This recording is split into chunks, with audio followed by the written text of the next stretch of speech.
I'm Bing Wong for TaiwanPlus, and I'm here at a rally to remember the victims of 228.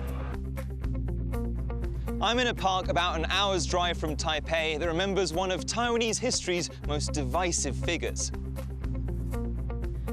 A new look at the murder of an activist family in the 1980s shows government agencies tampered with evidence. Plus, it's been 76 years since Taiwan's 228 incident.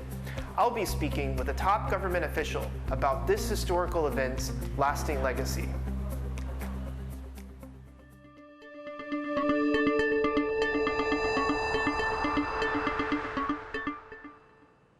a warm welcome to Taiwan Plus News. I'm Eric Gao.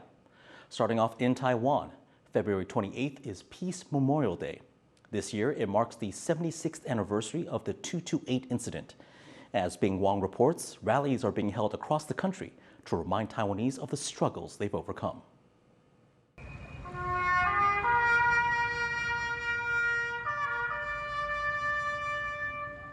A rose for the victims of a brutal turning point in modern Taiwanese history.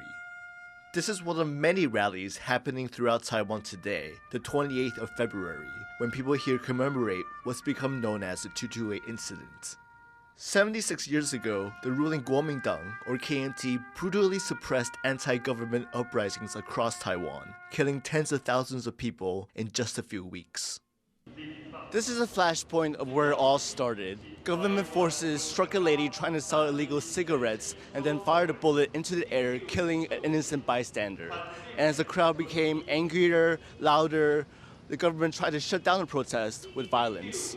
That led the KMT to enact martial law for 40 years, a period known in Taiwan as the White Terror. In that time, any mention of the 228 incident could get people thrown in prison. Even rallies like these would have been quickly and sometimes violently dispersed. But now people have the right to freely demonstrate and make their voices heard. 我觉得台湾的民主虽然很年轻，但是我们一直在正确的道路上面发展。你看我们像现在可以投票，其实过去我们很难想象在白色恐怖时期，我们不能投票，我们不能自由的出门，然后可能要面对很多的言论不自由。 In the southern city of Tainan, President Tsai Ing-wen reiterated her commitment to a democratic Taiwan. 今年1月成立的权利维护基金会，在几天前完成首批审核的作业。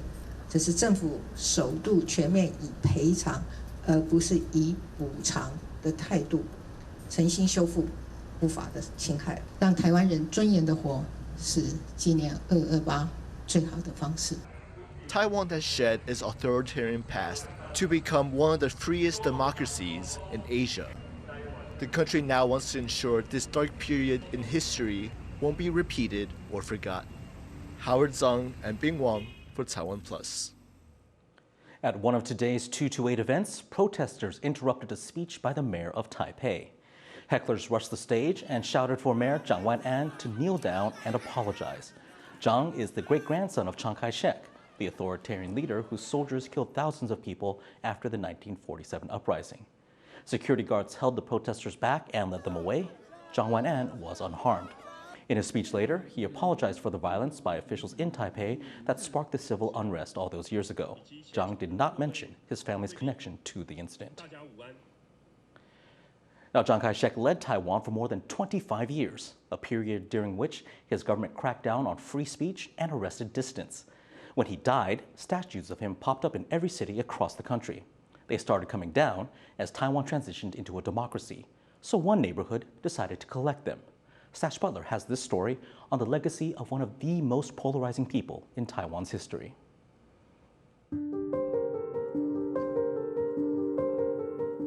Statues of a proud old man, or painful reminders of a country's brutal history.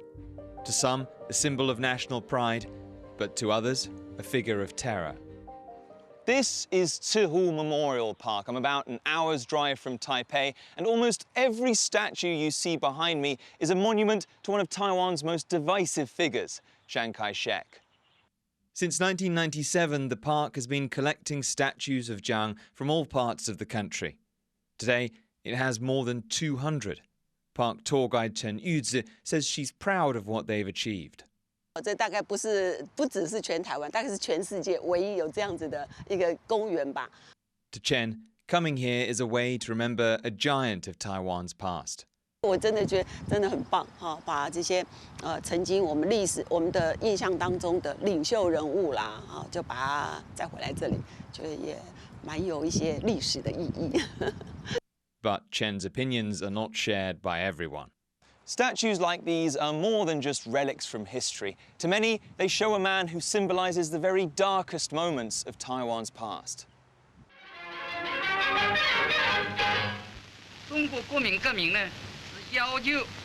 Chiang Kai-shek was born during China's Qing dynasty. He rose through the ranks of the Chinese Nationalist Party, or KMT, to become president of the new Republic of China in 1928.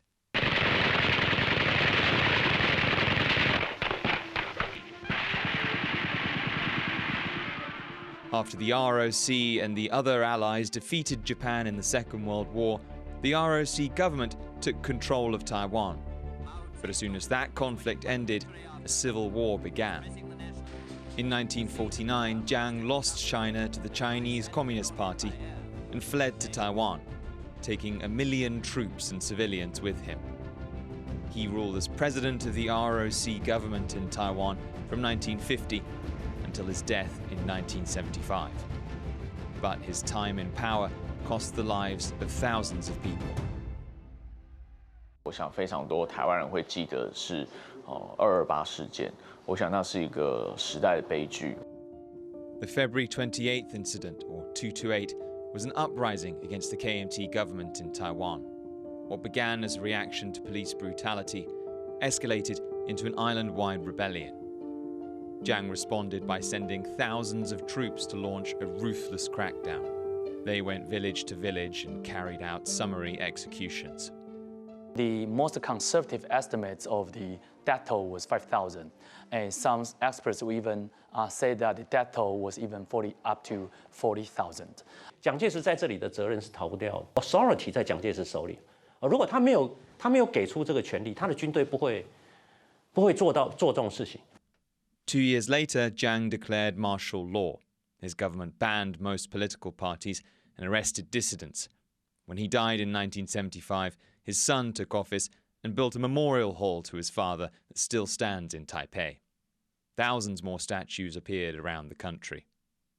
Under Chiang and his son, Taiwan's economy boomed, and in the 80s, the KMT gave way to pressure and lifted martial law. Taiwan began to democratize. It was only then that the taboo surrounding 228 lifted and statues of Chiang started coming down. Many were sent here to Cihu, where they were collected and restored. Because despite the trauma of 228 and 40 years of martial law, Chiang is still admired by some. 同向我觉得很尊敬，因为毕竟是他带我们这一群人过来的。像我公公他是荷兰人，对我婆婆也是，然后就是他们一路跟着他过来的。有一种极特的那种特殊的那种公园味道了，有人像铜像，感觉也。我不会排斥他啦。如果没有蒋介石，台湾会怎么样？台湾可能没有办法像今天这样有高度的发达的经济繁荣社会开放，然后民主法治的基础。And people still argue over one of the most fundamental questions about Chiang's time in power. He was a dictator. That is also a historical fact. 我觉得如果用独裁者这个字去概括它或简化它，我觉得是太 simplify。他是个 dictator，no doubt。哪一个 democracy 会看到一个人当总统，一直当到死为止？ Ultimately, the statues of Chiang at Cihu serve as a mirror for reflecting on Taiwan's identity. Questions like where Taiwan started, how it came to where it is now, and how it should move forward. Eason Chen and Stash Butler for TaiwanPlus. The brutal murder of an activist's mother and daughter shocked Taiwan in the early 80s. No one ever faced charges for this crime. But now, a reinvestigation of the case has found that government agencies tampered with the evidence. The government-led probe took 3 years. It found that government and intelligence agencies at the time had manipulated evidence and obstructed justice. The murder victims were the mother and twin 7-year-old daughters of democracy activist Lin Yishong. The review also linked organized crime members and public officials to the murders, but it said that their full names remain secret due to national security concerns. The Ling family murders are among the highest profile unsolved cases from Taiwan's nearly 40 years of martial law. 关于228的、关于美丽岛的这一些，不是跟国家安全，就是会泄出来之后会造成国家安全的，我们希望它能够解密。For more on the Ling family murder case and what it means for Taiwan today, our reporter Joyce Zheng spoke to Brian Hu, founding editor of New Bloom magazine. What is it about the Lin family murders that continues to draw a reinvestigation? So I think part of the controversy and why it's lasted so long is that there's still no official answers. The murders occurred despite the Lin family being under 24-hour surveillance by Taiwanese security forces at that point in time. And so that a murder could have happened under their noses, and there's no evidence and no official proof who the killers were. Obviously, it does seem to indicate that it was the government, but then the records have not been declassified, there's not been official answers there, and so forth. How common was it for murders like the Lin family to happen in Taiwan under martial law?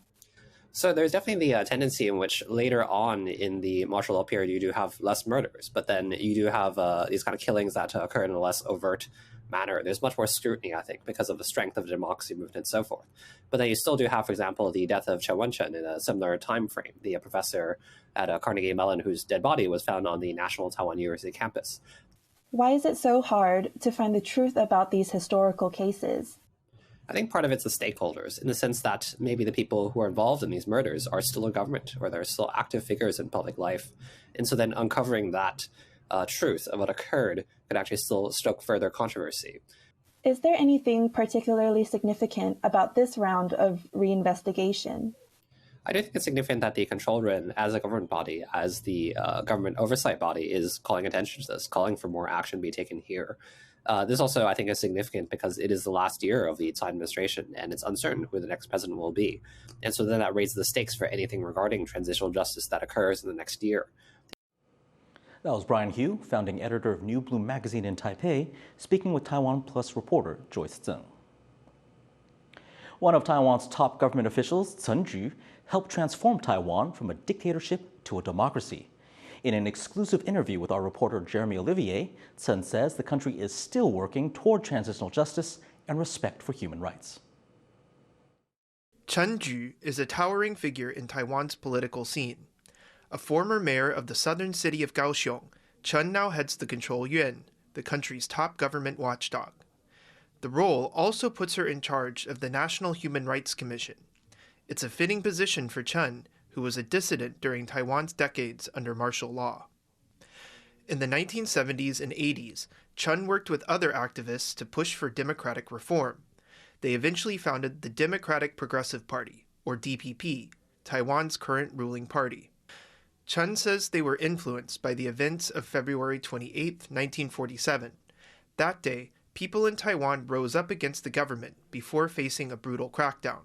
It became known as the 228 incident. The violence led to a long period of repression called the White Terror and created a climate of fear. 因为228事件的影响，让台湾社会没有人敢讲话，没有人敢讨论，所以每个人在从事台湾民主运动的过程，充满着压力、恐惧，随时都要做黑牢的准备。我想这不是一个正常的社会。 In the years since Taiwan became a democracy, Chen has watched the country struggle to account for the abuses committed under authoritarian rule. That process is often called transitional justice. In 2018, Taiwan established the Transitional Justice Commission, fulfilling one of the major goals of President Tsai Ing-wen's campaign. The commission worked to investigate Taiwan's undemocratic past until May last year, when it was disbanded. But Chen says that transitional justice in Taiwan is still not done. That applies even to the 228 incident. 228事件到今天，中间还是有很多的事实没有厘清。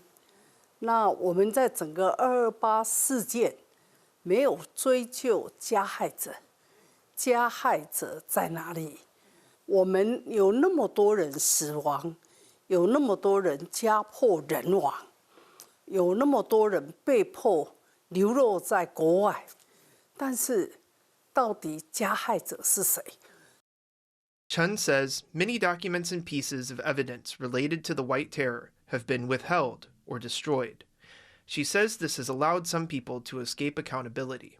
如果在关键的证据，当时的国家暴力情治单位没有勇于承担负责，所以事实的真相永远不会厘清啊，这样永远不会厘清啊，所以转型正义就是中间有太大的缺口。As head of the National Human Rights Commission, Chen says she's fighting to address injustices in Taiwan and around the world, though Taiwan is blocked from international organizations that would help it play a bigger role. Part of the Commission's work is monitoring Taiwan's progress on UN human rights covenants, even though Taiwan is not a member state. For Chen, protection should extend to the nearly 700,000 migrants working in Taiwan, who face constant discrimination and exploitation. She was confronted with this issue on a recent trip to Europe. Leaders there criticized Taiwan's handling of migrant worker rights. 我们要求要来改善外籍移工的人权，保障他们的基本的工资待遇，还有应该一种人道在远洋渔业的船上。要有一些人道的基本的设施设备，好让这些移工受到有安全的保障。The continuing abuse faced by migrant workers is proof that Taiwan still has a lot of work to do to protect the human rights of everyone in the country. But Chen says that goal is an ideal worth fighting for. Rick Yi, Patrick Chen, BT Zhuang, and Jeremy Olivier for TaiwanPlus. Taiwan's military has proposed changes to a defense act that would allow minors to be mobilized during national emergencies. The All-Out Defense Mobilization Readiness Act is supposed to help improve the country's response in the event of a war or emergency situation. Under the new proposals, the military would be able to mobilize people aged 16 and over to help in supporting roles. Under Taiwanese law, anyone under 18 is considered a minor. The military has released a statement saying that this would not be a return to martial law. But the main opposition Kuomintang has criticized the government for potentially endangering children. Coming up after the break. I'm Rick Lout for TaiwanPlus, here in Lviv, western Ukraine. As Russia's invasion enters its second year, I've got a report on how the city's residents are counting the cost of war.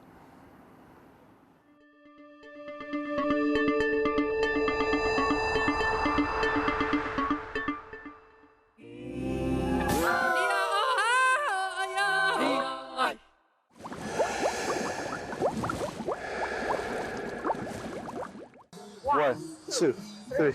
1, 2, 3. Okay. For more stories from here in Taiwan and around the world, please make sure to download the TaiwanPlus app.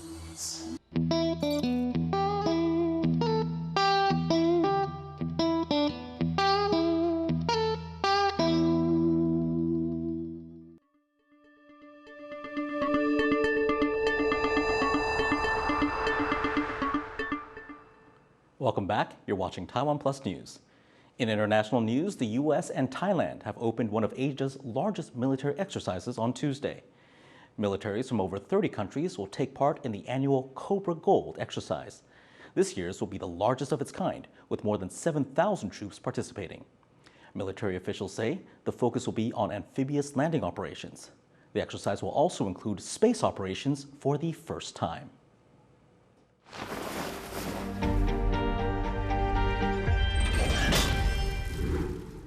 With the war in Ukraine now in its second year, the western city of Lviv is a place of relative safety. But while it is hundreds of kilometers from the front line, it hasn't avoided the trauma of war. Rick Lout reports from Lviv. 20-year-old Ukrainian soldier Danilo Litvinenko joined the army 3 months before Russia's full-scale invasion in February 2022.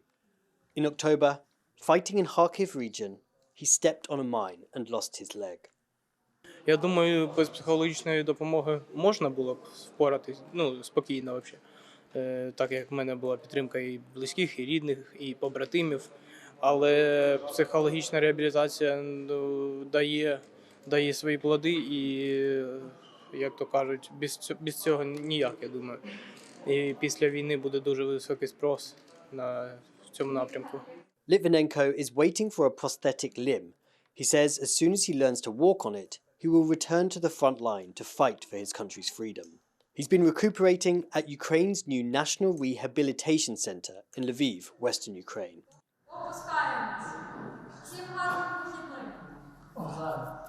Lviv is a large city close to the border with Poland, known for its tourism before Russia's invasion. As the war enters its second year, it's become a place of relative safety as Ukrainian and Russian forces clash in the country's east. When fully completed, the centre here will treat 10,000 people a year affected by the war. The city's population has swelled with displaced people seeking refuge. Many come by train from the country's east. There are more than 100 centres across the region to house them, and medical services here are now serving a third more patients than before the war. Although largely safe from Russian missiles, the city's residents are also confronting their own trauma. 45-year-old Olena Juravliova lost her husband last April. He was fighting the Russians in the eastern region of Luhansk. They would have celebrated their 25th wedding anniversary this year and had been planning a big celebration. Тільки мені не вистачає мого чоловіка, а їм не вистачає їхнього батька.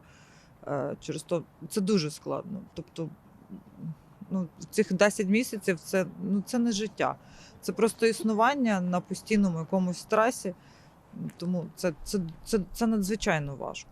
Overwhelmed by her grief, Olena has given up work. She now spends much of her time at Warrior's House, where women who have family members killed in the war, held captive or are missing, join group counselling sessions. Воно буде мати на роки. Так, це довгі роки. Це ми тільки початок. І нас чекають, я кажу, нас чекають великі виклики. Це буде питання адаптації, ресоціалізації, психологічної підтримки абсолютно усього суспільства, тому що ми будемо мати багато травми, це багато флешбеків, це багато суїцидів, не побоюся цього сказати, це алкоголізм. A year into the war, Ukraine believes Russia's defeat is inevitable, but it says it needs more weapons to expedite that victory and prevent further suffering. Suffering that is already taking a toll on a community like this one, hundreds of kilometers from the front line. Rick Lowett in Lviv, Ukraine for TaiwanPlus. To find out more about Lviv and how it has adapted to living amid a war, Rick Lowett spoke to the city's mayor, Andriy Sadove. Could you tell us how Lviv has changed over the last year, and how has your role as the city's leader changed? It is shocked for me and my citizens, but my duty, support Ukrainian army, build territorial defense, this is very important, and hosted my new citizens, people from Mariupol, Melitopol, Skadovsk, for me, not IDPs, it's for me, it's my new citizens. And every day our doctors give love, our wounded, a lot of wounded, and thousand my citizens today near Bakhmut in front line. Every day we have funeral ceremony in my city.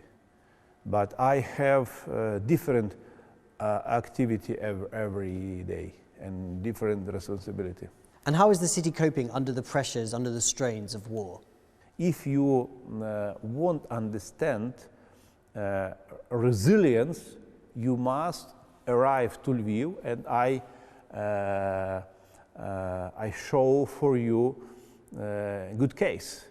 But in Lviv, children go to school, students go to university, open hotel, open restaurant, but every evening you hearing diesel generator, the specific in our situation, but Russian missiles destroy all power plants in Lviv and Lviv region. But Lviv continue live. And today Lviv maximum safe if you compare with Kharkiv, with Mykolaiv, but Russian missiles need only 30 minutes from Crimea to Lviv. And how important has international support, for example, cooperation with Taiwan, been over the last year? Today, in Ukraine, we create a future. This war is not Russian-Ukrainian war. It is totalitarian war. But huge imperial Russia won't destroy Ukraine. But Ukraine protect democratic values. And I think all countries in the world, democratic countries, must support Ukrainian people. But I believe in our victory, and my victory, it is your victory. That was TaiwanPlus reporter Rick Lauer speaking to Lviv Mayor Andriy Sadove. Stay tuned to TaiwanPlus in the coming days for more stories from Ukraine. Thank you for watching TaiwanPlus News. Remember to download the TaiwanPlus app for more stories from Taiwan and around the world. Finally today, we leave you with images of a Paraguayan orchestra playing instruments made out of recycled materials. They were playing at a concert in Bolivia held to raise awareness for the environment and for landfill workers. I'm Eric Gao. Take care and see you next time.